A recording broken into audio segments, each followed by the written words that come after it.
કામિકા એકાદશી મહાત્મ્ય, પદ્મપુરાણની સંપૂર્ણ કથા, શ્રી કૃષ્ણ યુધિષ્ઠિર સંવાદ 2026. ઓમ શ્રી ગણેશાય નમઃ. ઓમ નમઃ ભગવતે વાસુદેવાય. જય શ્રી કૃષ્ણ મિત્રો, તમારું સ્વાગત છે પ્રાર્થના ચેનલ. મિત્રો, આજે આપણે જાણીશું પદ્મપુરાણમાં વર્ણવેલા કામિકા એકાદશીનું આ અદ્ભુત મહાત્મ્ય કથા. આ કથા ભગવાન શ્રી કૃષ્ણએ ધર્મરાજ યુધિષ્ઠિરને સંભળાવી હતી. આ કથા માત્ર વ્રત વિશે જ નથી, પરંતુ જીવનમાં ભક્તિ, સત્ય, દયા અને ભગવાન પ્રત્યેની અડગ શ્રદ્ધાનું મહત્ત્વ પણ સમજાવે છે.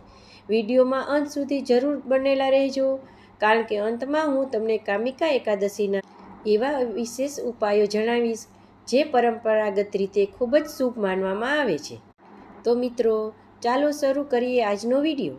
પરંતુ વિડીયો શરૂ કરીએ તે પહેલાં જો તમે અમારી ચેનલને સબસ્ક્રાઈબ ના કરી હોય તો હમણાં જ કરી લો અને વિડીયોને લાઇક અને શેર કરવાનું ભૂલશો નહીં. અને અમારી માહિતી તમને પસંદ આવે તો તમારા ફ્રેન્ડ સર્કલ અને પરિવારજનો સાથે જરૂરથી શેર કરજો. અને કમેન્ટમાં જય શ્રી કૃષ્ણ, જય શ્રી હરિ જરૂરથી લખજો. યુધિષ્ઠિરનો પ્રશ્ન. મહાભારત યુદ્ધ પૂર્ણ થયા પછી એક દિવસ ધર્મરાજ યુધિષ્ઠિર ભગવાન શ્રી કૃષ્ણ પાસે ગયા અને વિનમ્રતાથી પૂછ્યું, હે દ્વારકાધીશ, જે જગતના પાલનહાર, અષાઢ મહિનામાં કૃષ્ણ પક્ષમાં આવતી એકાદશીનું નામ શું છે? તેનું મહાત્મ્ય શું છે? તેનું વ્રત કેવી રીતે કરવું જોઈએ અને તેના પાલનથી ભક્તોને શું ફળ મળે છે? મહારાજ યુધિષ્ઠિરના આ પ્રશ્નથી ભગવાન શ્રી કૃષ્ણ પ્રસન્ન થયા અને બોલ્યા, હે રાજન, તું ખૂબ જ ઉત્તમ પ્રશ્ન પૂછ્યો છે. આ એકાદશીનું નામ કામિકા એકાદશી છે. તેનું મહાત્મ્ય એટલું મહાન છે કે જે મનુષ્ય શ્રદ્ધા અને ભક્તિથી તેનું પાલન કરે છે તેના જીવનમાં આધ્યાત્મિક પ્રકાશ ફેલાય છે. ભગવાને આગળ કહ્યું, આ દિવસે ભગવાન શ્રી વિષ્ણુને તુલસી અત્યંત પ્રિય છે.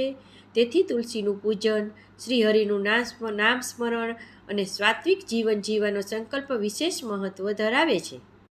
ભગવાન શ્રી કૃષ્ણ કહે છે, હે યુધિષ્ઠિર, જેમ ગંગા નદીઓમાં શ્રેષ્ઠ છે, ભગવાન વિષ્ણુ દેવોમાં શ્રેષ્ઠ છે અને તુલસી તમામ પવિત્ર પાંદડાઓમાં શ્રેષ્ઠ માનવામાં આવે છે, તેમ કામિકા એકાદશી પણ એકાદશીઓમાં અત્યંત પવિત્ર માનવામાં આવે છે.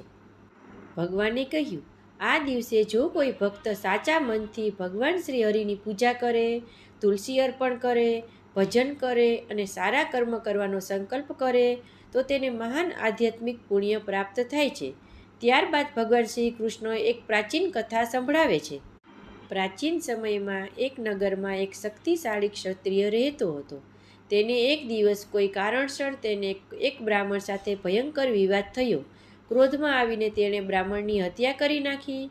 આ ભયંકર પાપ થયા પછી તેનું જીવન બદલાઈ ગયું. સમાજે તેનો તિરસ્કાર કર્યો. કોઈ પણ યજ્ઞમાં તેને સ્થાન ન મળ્યું. કોઈ બ્રાહ્મણ તેના ઘરે આવતો ન હતો. જ્યાં જતો ત્યાં અપમાન સહન કરવું પડતું હતું. પાપના ભારથી તેનું મન અશાંત રહેતું હતું. તેને દિવસ રાત એક જ પ્રશ્ન સતાવતો હતો, શું મારા જેવા મહાપાપીનો પણ ઉદ્ધાર થઈ શકે? એક દિવસ તે જંગલમાં રહેતા એક મહાન ઋષિના આશ્રમમાં પહોંચ્યો. તેમની સાથે નમન કરી રડતા રડતા બોલ્યો, હે ગુરુદેવ, મારાથી અજ્ઞાનતાથી મહાપાપ થઈ ગયું છે. હવે મને ક્યાંય શાંતિ મળતી નથી. શું મારા જેવા પાપીનો પણ ઉદ્ધાર થઈ શકે?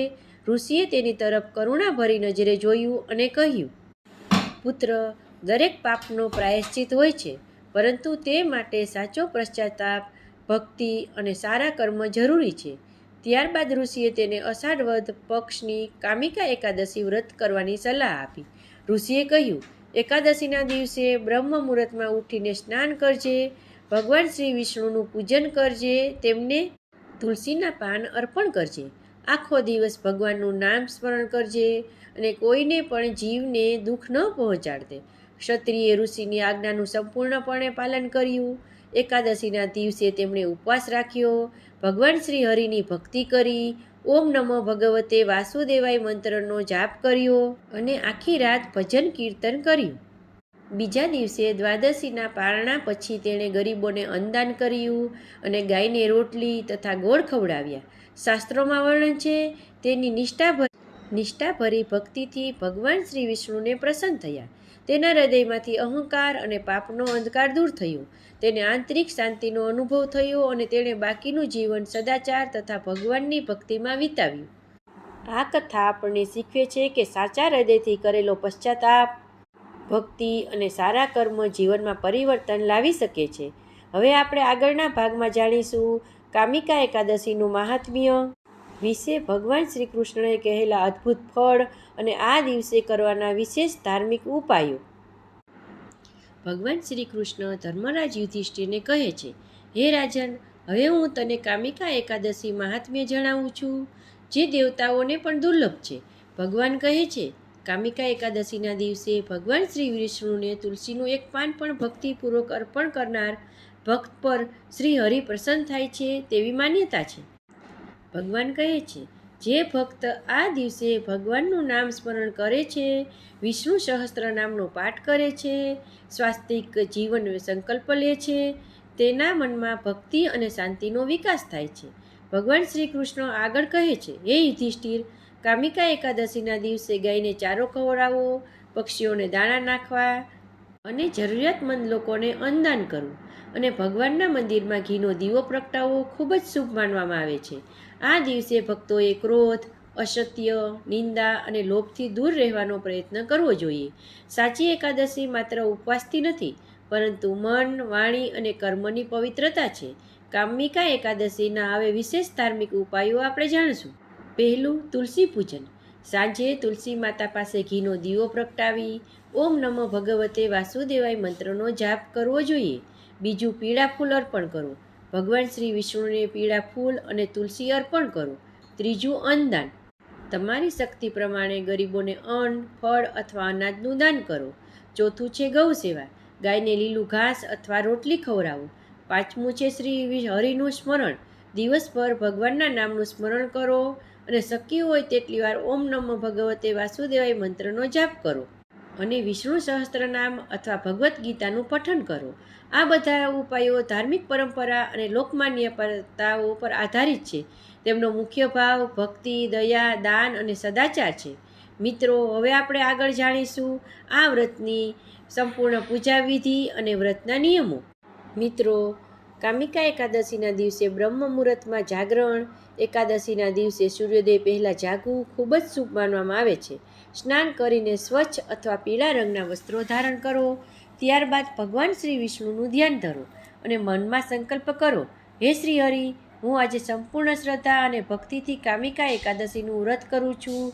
મારા મનને પવિત્ર બનાવો અને મને સદાચારના માર્ગે ચાલવાની શક્તિ આપો. હવે આ વ્રતની પૂજા વિધિ જાણીએ.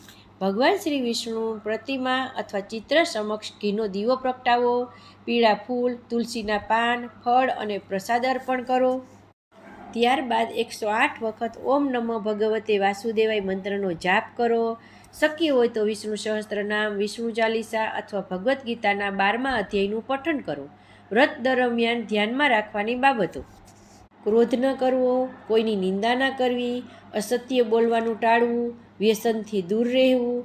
શક્ય હોય તો આખો દિવસ ભગવાનના નામનું સ્મરણ કરવું. જરૂરિયાતમંદ લોકોને મદદ કરવી. રાત્રિનું જાગરણ કરવું.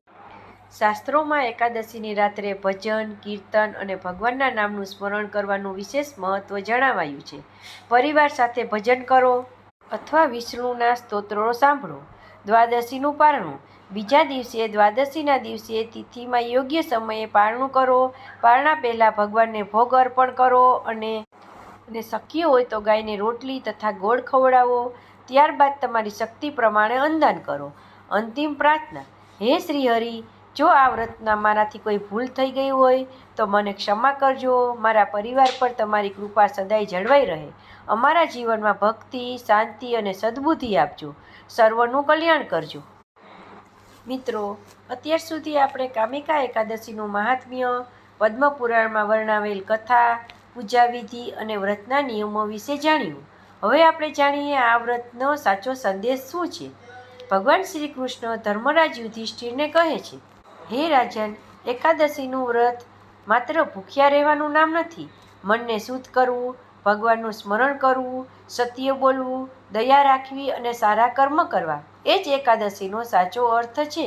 જે ભક્ત નિષ્ઠાપૂર્વક ભગવાન શ્રી વિષ્ણુનું સ્મરણ કરે છે, તુલસી પૂજન કરે છે, દાન કરે છે અને પોતાના જીવનને સદાચાર અપનાવે છે, તેના જીવનમાં આધ્યાત્મિક શાંતિ અને ભગવાનની કૃપા પ્રાપ્ત થાય છે, એવી પરંપરાગત માન્યતા છે. કામિકા એકાદશીનો અંતિમ ઉપાય આપણે જાણીએ. એકાદશીના સાંજે ભગવાન શ્રી વિષ્ણુ સમક્ષ ઘીનો દીવો પ્રગટાવો, તુલસીજીને જળ અર્પણ કરો અને ત્યારબાદ પરિવાર સાથે 108 વાર ઓમ નમો ભગવતે વાસુદેવાય મંત્રનો જાપ કરવો. આ ઉપાય કરવાથી તમારા ઘરમાં સુખ, શાંતિ અને સમૃદ્ધિ આવશે. જાપ પૂર્ણ થયા પછી ભગવાનને પ્રાર્થના કરવી. હે શ્રી હરિ, અમારા ઘરમાં સુખ, શાંતિ, સદબુદ્ધિ અને ભક્તિનો સદાય વાસ રહે. અમારા દ્વારા થયેલી ભૂલો ક્ષમા કરજો અને અમને સત્ય તથા ધર્મને માર્ગે ચાલવાની શક્તિ આપજો. ભક્તો માટે હવે એક ખાસ સંદેશ છે. મિત્રો, ભગવાનને ધન નહીં પરંતુ સાચી શ્રદ્ધા અને નિર્મળ હૃદય પ્રિય છે. એક નાનું તુલસીનું પાન, એક દીવો અને સાચા મનની કરેલી પ્રાર્થના પણ ભગવાન સુધી પહોંચે છે. તો આપણે સૌ મળીને પ્રાર્થના કરીએ. ઓમ નમો નારાયણ. ઓમ નમો ભગવતે વાસુદેવાય. સર્વે ભવંતુ સુખીના સંતુ સર્વે સંતુ નિરામયા. જો તમને આ કથા અને માહિતી ગમી હોય તો વિડીયોને લાઈક કરો, તમારા પરિવાર અને મિત્રો સાથે શેર કરો અને અમારી પ્રાર્થના ચેનલને સબસ્ક્રાઈબ કરવાનું ભૂલશો નહીં. મિત્રો, બેલ આઇકન જરૂરથી દબાવજો જેથી આવતા નવા વિડીયો સૌ પ્રથમ તમને મળી શકે. કોમેન્ટમાં જરૂર લખજો જય શ્રી હરિ અથવા ઓમ નમો ભગવતે વાસુદેવાય. આપ સૌ પર ભગવાન શ્રી હરિની કૃપા સદાય વરસતી રહે. જય શ્રી હરિ, જય શ્રી લક્ષ્મીનારાયણ. આવા જ વિડીયો જોવા માટે સદાયને જોડાયેલા રહો પ્રાર્થના ચેનલ સાથે. ફરી મળીએ કાલે એક નવા આધ્યાત્મિક વિચાર સાથે. જય શ્રી કૃષ્ણ.